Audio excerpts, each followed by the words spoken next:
Buenos dias. Eu, juntamente com meus companheiros de grupo, iremos trabalhar, iremos explicar o capítulo 4, que é sobre a replicação. O meu grupo é constituído pelo Heitor Rafael Duarte, Luiz Eduardo de Ávila e eu, Rubisney Marcel Martins. Somos do grupo 2B, né? Onde temos nosso docente, Dr. Iber, que nos deu a oportunidade, né, de nos aprofundarmos no capítulo, né, sobre a replicação, que para Joe uma das fases mais bonitas, né, uma das fases mais interessantes dentro do ciclo celular. É muito importante entendermos todas as fases, né? Desde do capítulo 2 de ciclo celular, no capítulo 3 dos ácidos nucleicos, até a replicação. Um conceito muito básico, um conceito muito amplo em relação ao que é a replicação. A replicação ela tem a capacidade, né? Ela tem a capacidade de formar cópias de si mesmo, né? Agora, por que nós temos que entender a fase do ciclo celular? Porque uma fase muito importante acontece a síntese. Porque a síntese faz parte, ela é fundamental na replicação. Então nós vamos ter essa fase super importante, que é a fase síntese, que é a fase S, que vai acontecer aonde? Lá na interfase, né? Lá do ciclo celular, da meiose e da mitose, né?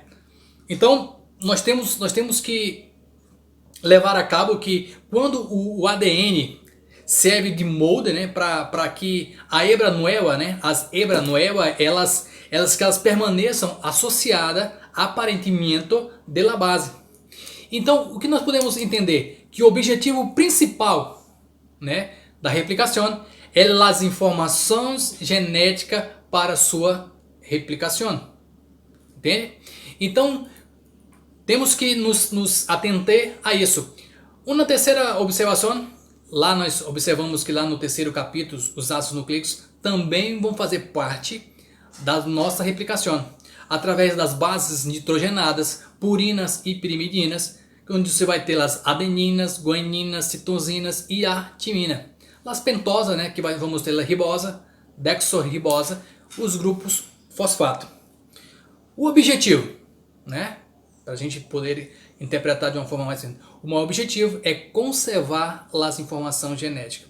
Eu não teria a necessidade de sintetizar-se uma nova caderna, né, sintetizar uma nova caderna, se não tivesse um objetivo principal, né? Nesse caso é conservar as informações genéticas mediante a formação de novas cadenas. Dentro dessas cadenas, né, nós vamos encontrar algumas características principais, né, que são a antiparalela, nós temos a complementar e também temos o giro helicoidal, né? Isso vai nos dar aqui uma representação. Isso vai nos dar uma representação da estrutura, né, da estrutura de ADN sobre a doble hélice.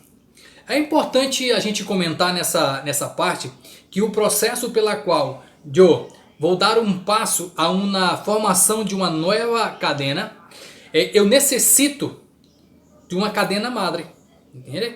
Sem uma cadena madre não tem como dar sequências à nossa replicação para se sintetizar uma nova cadena.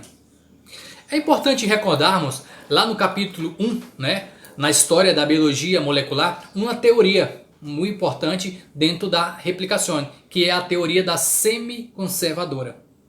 Ela é importante na fase da replicação. As características generais, né, que nós vamos entender agora, que nós vamos entrar nessa parte, nas características generais, ela tem uma função de cumprir todas as fases da replicação. Vejam bem, as características generais, ela tem como função cobrir todas as fases da replicação, né? O que nós podemos entender por isso? na primeira característica, né? Olha só, aqui leva a cabo, né? Nós temos que entender, nós temos que poder compreender que tem uma característica fundamental. É a síntese das cadenas em direção. O que nós podemos falar, entender sobre isso? Que sempre vai dar em sentido 5, 3, prime. Usamos essa forma terminológica. É uma pergunta de prática, né? O sentido para a formação normal, né? O sentido onde ela vai se duplicar sem nenhum problema, sem nenhum um rompimento ou outra coisa. É no sentido 5, 3, prime, tá bem? Observação. É importante dizer que a síntese dessa caderna tem que dar 5, 3, prime. Para ello, né, esse replicar no sentido 5, 3, prime, necessito de uma cadena molde no sentido contrário, né? Nós podemos observar que ela tem que ter um sentido contrário, que é 3, 5, prime, entendeu? Você replica no sentido 5, 3, porém o uso uma cadena, uma cadena no sentido 3, 5, prime, né? É importante sempre poder falar que todas as fases ela tem a sua peculiaridade, né? Onde você tem que entender para poder fazer o complemento. Antes de entrarmos na parte da polarização, bem, olha, presta atenção. A polarização é algo muito interessante, porque ela vai nos acompanhar aqui no capítulo 4, capítulo 5 e também no capítulo 6. Então é muito bom interpretar e entender qual a função, qual a sua origem, qual a sua parte dentro da replicação. Que a minha cadena de ADN ela começa a se replicar-se porque ela está numa fase secundária que nós vimos lá no ciclo celular. Para poder se separar nessa fase, né, é interessante a gente falar que para poder se separar nessa fase ela vai ter que usar as enzimas e as proteínas, né? O que acontece? As enzimas e as proteínas elas vão ter funções fundamentais dentro da replicação. Que os meus companheiros, né, o Heitor, o Rafael no caso, ele vai falar sobre essas enzimas e essas proteínas. Por exemplo, nós temos a enzima helicase, que vai ser a enzima que vai cortar, que vai separar, né, as cadenas. E também vamos ter as que vão manter ela separada. Então, de hoje ela vai explicar com mais detalhes, né, cada uma delas, para que nós podemos compreender a sua fundamental importância, né? É um processo de polimerização. Vamos ver quais são esses processos que você vai encontrar dentro da polimerização, que vai ser a replicação, a transgressão e também a tradução. Uma definição que consiste em la união de DNTA dos desóxido ribonucleotídeo, né, para complementar a hebra madre para sintetizar, né, assim uma nova caderna. É bem sempre dar a par que o desóxido ribonucleotídeo ele vai estar muito constante dentro da replicação. Aqui nós falamos.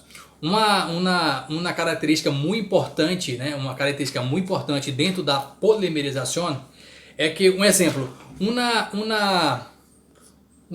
é uma cadena, né, que está no sentido, né, para se iniciar a sua replicação, ela não pode pensar o desóxido ribonucleotídeo de maneira arbitrária, assim, sem fazer o seu papel, né, sentido 3,5, sentido 5,5,3, né?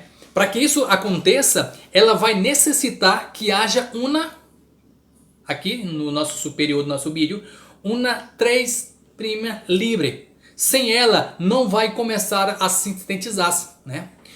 Uma característica muito importante dentro do desóxido ribonucleotídeo são as características, né? São 3 características que também vai fazer parte do exame, né? Que o doutor provavelmente cai na prática ou teórica, que são as 3 características, que são a semiconservadora, a bidirecional e a antiparalela, né? É muito importante entender essas fases, essas características para poder entender um pouquinho mais de la replicação.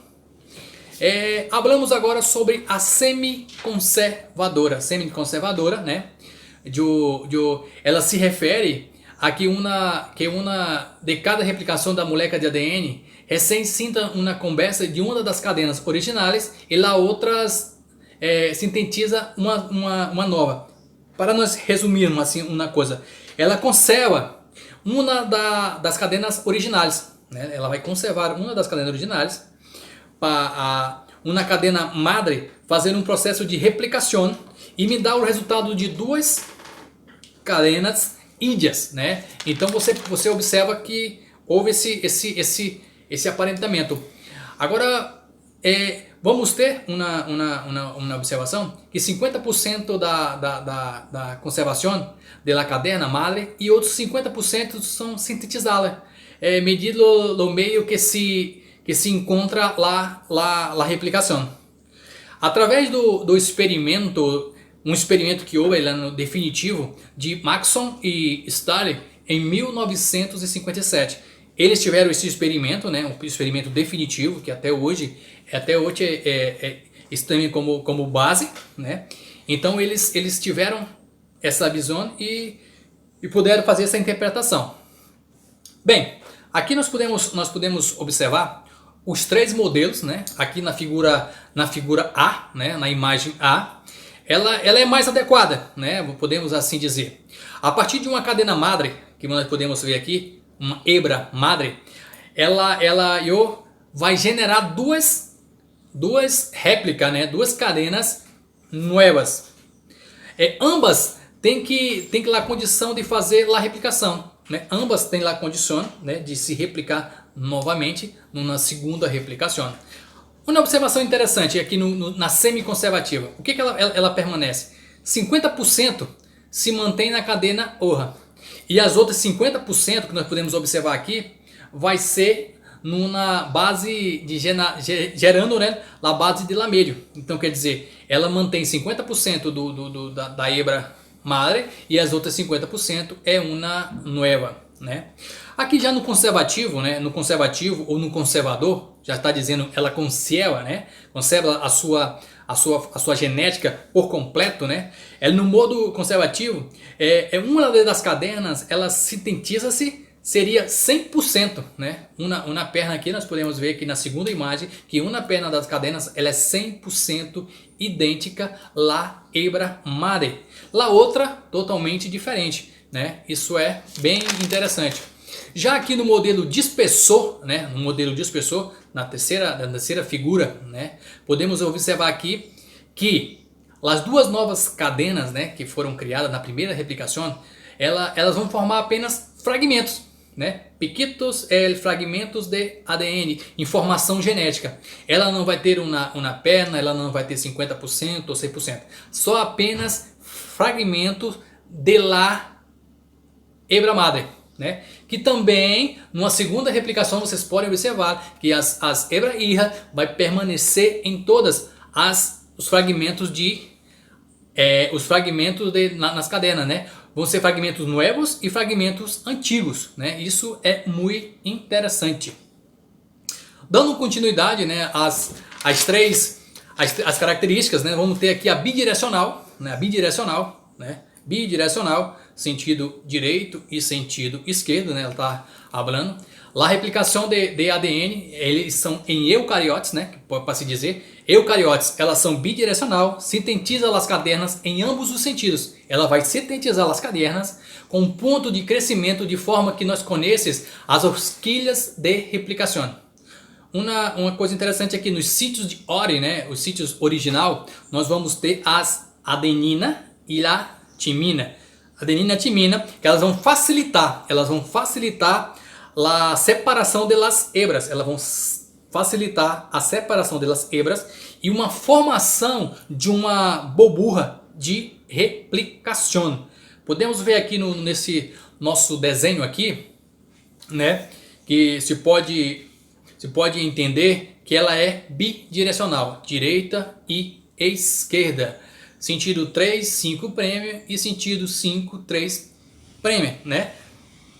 onde que nós podemos entender aqui, ó, o que mais nos chama a atenção é a forma e a espécie, né? Ela é tipo uma boburra, né?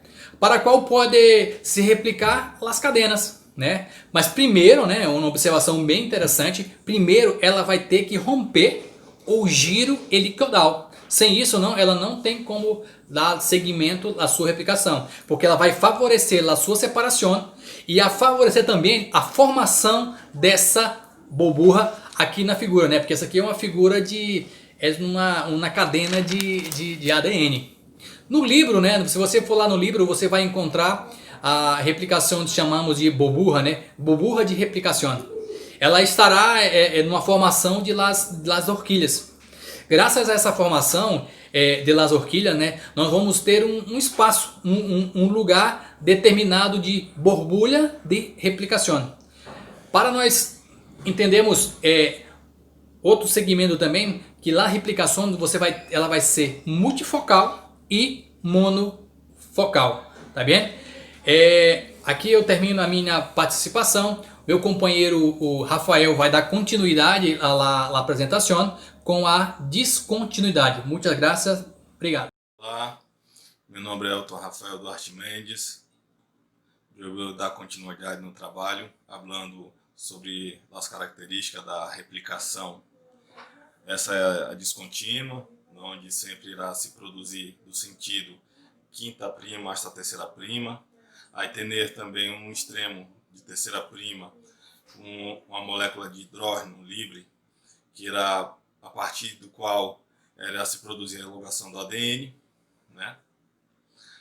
Uma característica marcante dessa forma descontínua, a característica, foi quando os irmãos Okazaki, em 1960, descobriram as novas cadenas de ADN, que se sintetizava de forma de fragmentos curtos, que se denominaram, em seu honor, né, fragmentos de Okazaki. Elas têm uma longitude de 1000 a 2000 nucleotídeos em las bactérias e de 100 a 400 nucleotídeos nas células eucariontes. Elas também são formadas pelas hembras adelantadas, né, que são a líder ou condutora, e as hembras regaçadas ou retrasadas.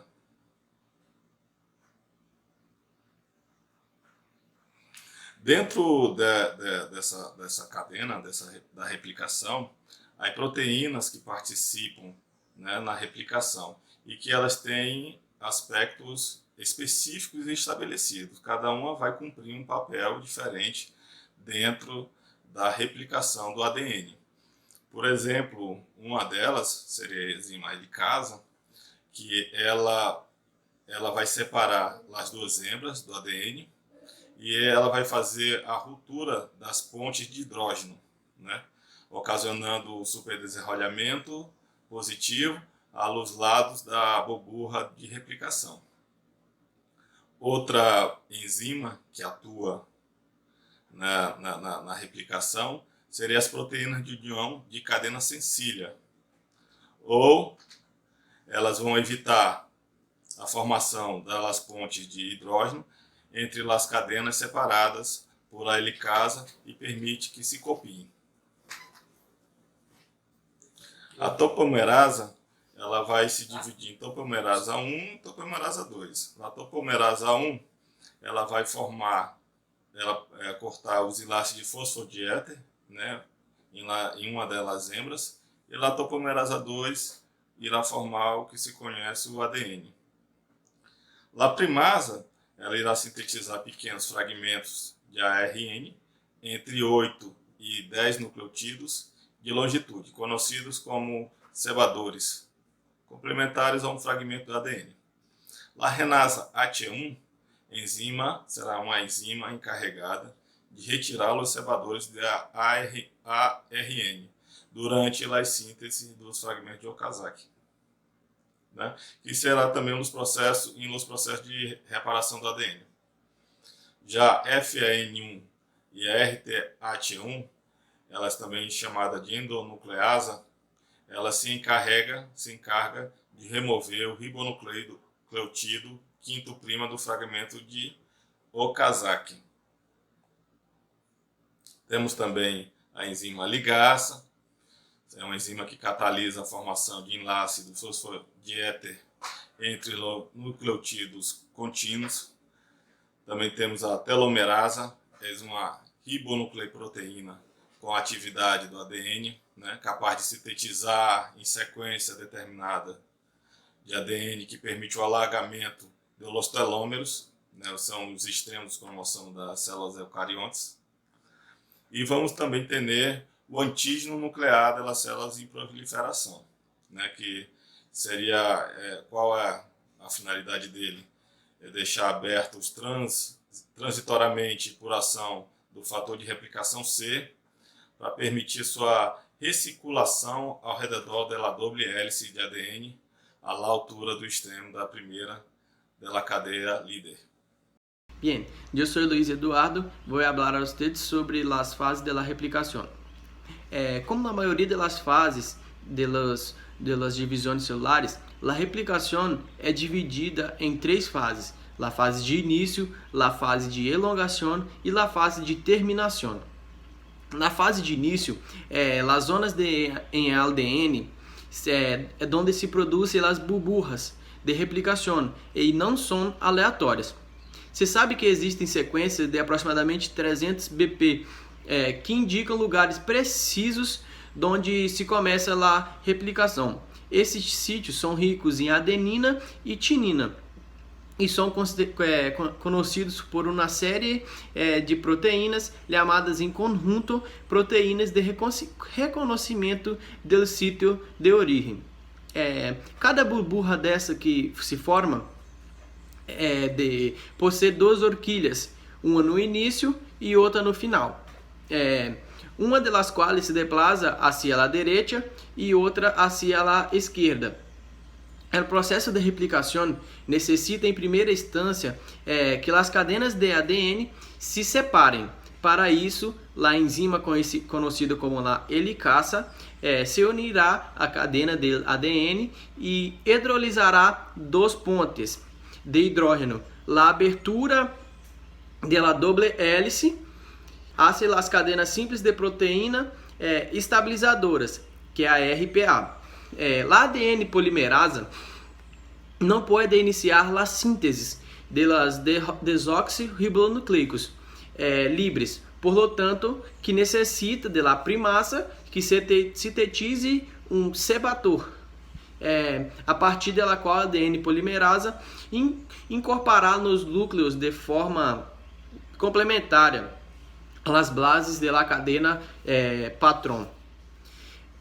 A fase de elongação é o processo por qual o ADN polimerasa añade nucleótidos um por um complementares à cadena molde, à medida que avança a horquilha ajudada por a pCNA.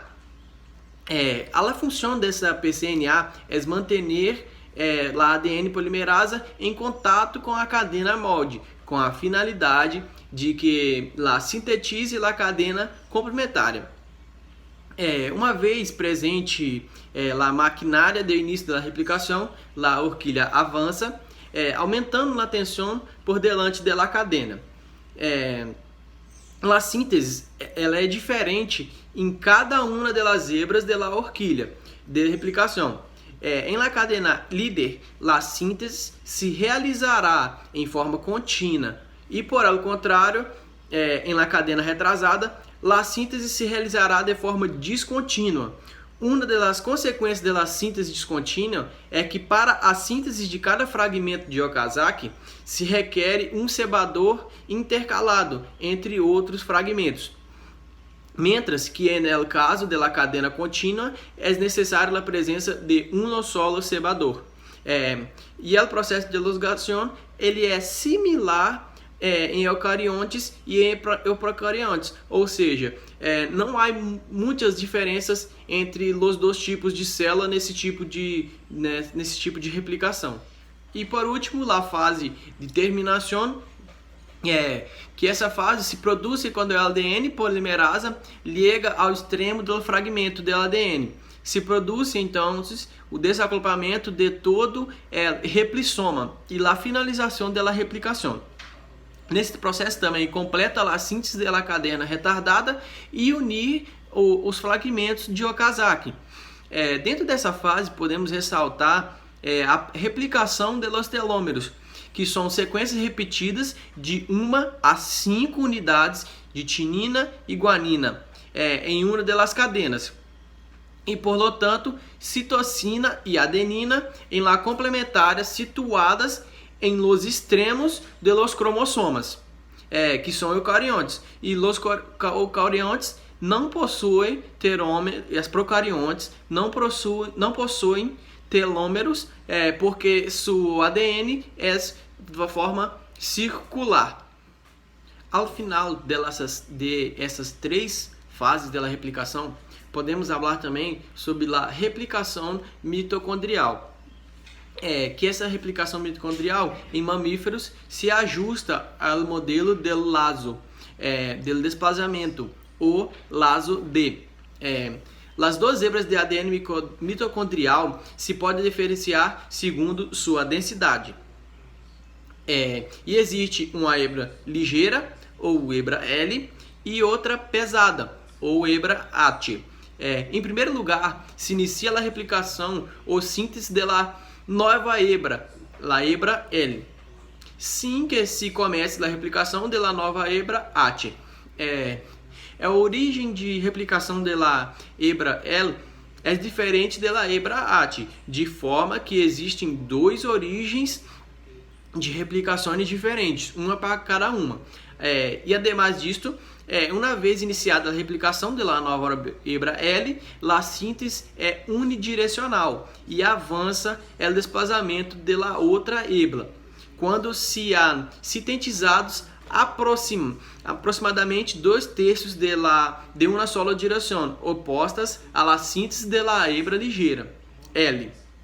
Por lo seguinte, a síntese da nova hebra L termina antes que a síntese da nova hebra AT. Bueno, aqui terminamos nossa explicação de nosso trabalho. Somos muito gratos por termos oportunidade de estarmos aprendendo e também pôr em prática isso que aprendemos, assim também explicando. Muitas graças por sua atenção.